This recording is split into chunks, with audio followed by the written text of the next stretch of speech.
Bonjour, nous sommes le lundi 19 août 2019 et ceci c'est une première parce que c'est la première fois que je fais deux vidéos le même jour. J'en ai fait une tout à l'heure qui était consacrée à l'intelligence artificielle et celle que j'en fais envie de faire maintenant n'a aucun rapport avec ça. Il s'agit je vais donner le titre suivant, Fin du capitalisme, bonne nouvelle. Alors voilà. Vous le savez, si on parle un petit peu de moi, c'est pas tellement en raison de mes travaux universitaires, c'est en raison de cette prévision que j'ai faite en 2005-2006 à propos d'une grande crise qui viendrait en raison des titres subprimes. Et voilà, bon, je travaillais dans un secteur pas très éloigné, mais j'ai prévu ça, j'ai écrit un livre de 250 pages en disant que ça allait se passer, et ça s'est passé. Et depuis, on me demande souvent, est-ce qu'il va y avoir une grande crise financière, etc. Et je réponds de manière systématique, j'en sais rien. Pourquoi est-ce que je fais ça? Pourquoi est-ce que j'étais si malin en 2005-2006 et pourquoi si stupide en 2019?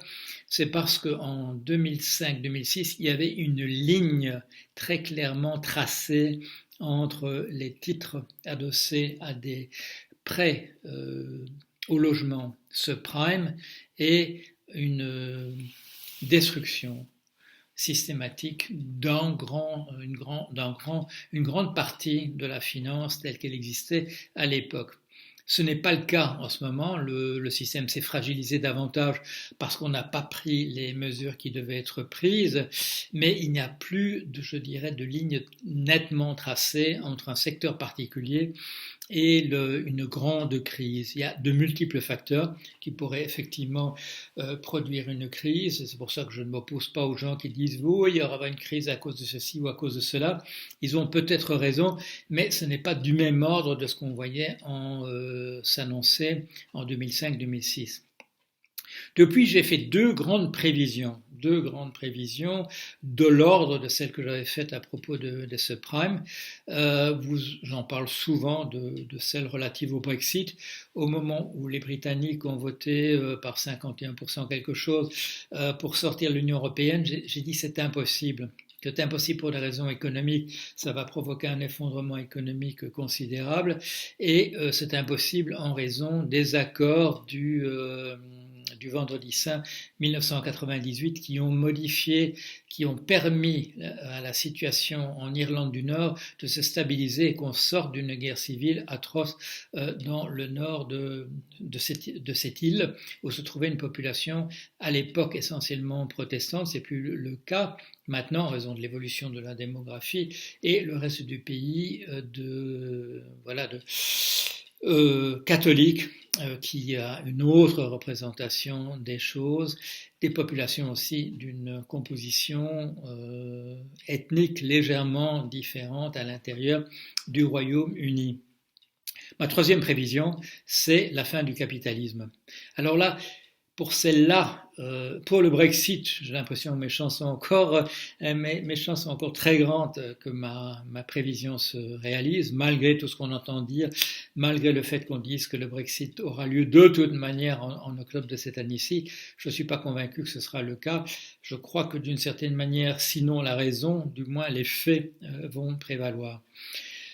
Troisième grande prévision que je fais, fin du capitalisme. Et là, il est plus difficile de rassembler des éléments en disant, voilà, ceci prouve que on va dans cette direction-là et pas dans une autre. Sauf de temps en temps des événements, et c'est ça qui me conduit à faire une seconde vidéo le même jour, un événement important. La Business Roundtable, qui est une organisation, vraiment c'est une organisation patronale américaine, vient de dire qu'elle modifiait sa position par rapport aux intérêts liés aux entreprises en disant que, selon elle, l'intérêt des actionnaires ne doit plus prévaloir sur celui d'autres parties intéressées, comme les clients de l'entreprise, comme les employés de l'entreprise et la communauté tout autour. Le vote a eu lieu, 181 représentants d'entreprises américaines sur 192 ont voté en faveur de cette reformulation. Alors ça, c'est un élément, je dirais, considérable dans les représentations, considérable. Cette idée que l'intérêt des actionnaires devait prévaloir sur tout le reste, c'est une idée typiquement ultralibérale, c'est une idée qui a été avancée par M. Milton Friedman à partir d'un raisonnement complètement faux de début à la fin, en particulier ce raisonnement est fondé sur l'idée que les actionnaires sont propriétaires de la firme. C'est absolument faux. Les actionnaires sont des gens qui apportent une contribution, qui font des avances à la firme. Ce sont donc des créanciers par rapport au montant qu'ils apportent en achetant les actions de la société. Le fait que si la compagnie fait faillite ou doit se terminer d'une manière ou d'une autre, que les actionnaires ont droit à une partie de l'argent qui sera dégagé à la casse au moment de la liquidation de l'entreprise, n'est absolument pas la preuve qu'ils sont des propriétaires. Au contraire, c'est une preuve du fait qu'ils sont des créanciers. C'est au nom de ce raisonnement entièrement faux de M. Milton Friedman, qui bien entendu a été récompensé par un prix Nobel d'économie pour cette erreur majeure d'évaluation, les choses sont en train de changer. La déclaration faite par l'ensemble de ces dirigeants d'entreprise est justifiée par eux, par le fait que cela produit une concentration, ce faux raisonnement a produit une concentration de la richesse tout à fait dommageable à l'ensemble de la population du pays. Un chiffre donné par la presse cet après-midi, depuis 1978, la rémunération des dirigeants d'entreprise aux États-Unis a été augmentée de 940%, celle des employés de 12% sur la même période. Alors, il s'agit d'un revirement tout à fait considérable. C'est très très important. On peut vous dire oui, mais on réfléchissait comme ça avant. Oui, mais ce n'était pas à partir d'une représentation comme celle qui est faite maintenant dans cette déclaration des dirigeants d'entreprise, qui parle de toutes les parties intéressées qui doivent bénéficier dans une perspective sociale, sociétale de l'avancement, du progrès économique fait par les entreprises. C'est un revirement majeur, c'est une défaite considérable en race campagne pour l'ultralibéralisme, c'est un reniement par les dirigeants d'entreprise de tout ce qui fait le fondement de la doctrine ultralibérale. C'est très très important. Ça ne veut pas dire bien entendu automatiquement la fin du capitalisme, mais c'est une défaite considérable pour la représentation qui était devenue dominante depuis les années 70, les années 80, toute la doctrine Reagan, toute la doctrine Thatcher, et subit avec cette déclaration un camouflet considérable. C'est très très important. C'est une première défaite de leur côté. C'est une première défaite. Elle est saluée par Mme Elizabeth Warren, à très juste titre. Monsieur Bernie Sanders, malheureusement, est quelqu'un qui ne comprend pas aussi bien l'économie. C'est quelqu'un qui se bat en particulier sur la question de savoir si les entreprises ou non peuvent racheter leurs actions. Une compagnie qui rachète ses propres actions avec de la liquidité, avec de l'argent liquide dont elle dispose, c'est tout à fait normal, c'est rembourser des créanciers de l'entreprise.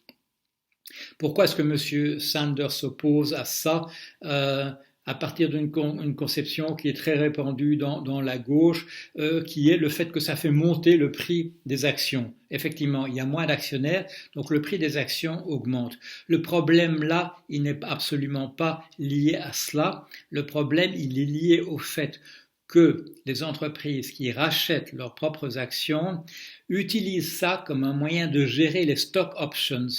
Monsieur Sanders, le problème n'est pas lié au fait que les entreprises rachètent leurs actions, elles remboursent par là leurs créanciers, ce qui est tout à fait normal et justifié. Elle est liée à la logique des stock options qui est liée à cela. Monsieur Sanders, opposez-vous aux stock options et pas au fait que les entreprises remboursent leurs créanciers. Je fais ça comme un petit aparté.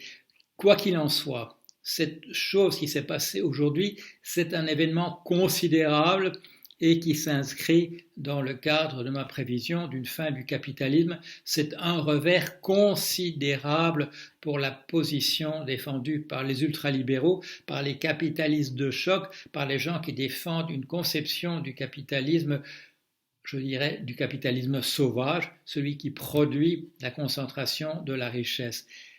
Il faut la saluer. Je ne sais pas ce que ça va donner par la suite, mais c'est un événement considérable. Ce vote de 181 sur 192 chefs des grandes entreprises américaines qui font machine arrière sur ce qui a été absolument leur slogan de campagne, leur mot d'ordre depuis les années 1970 jusqu'à maintenant. Voilà, je tenais à vous signaler ça.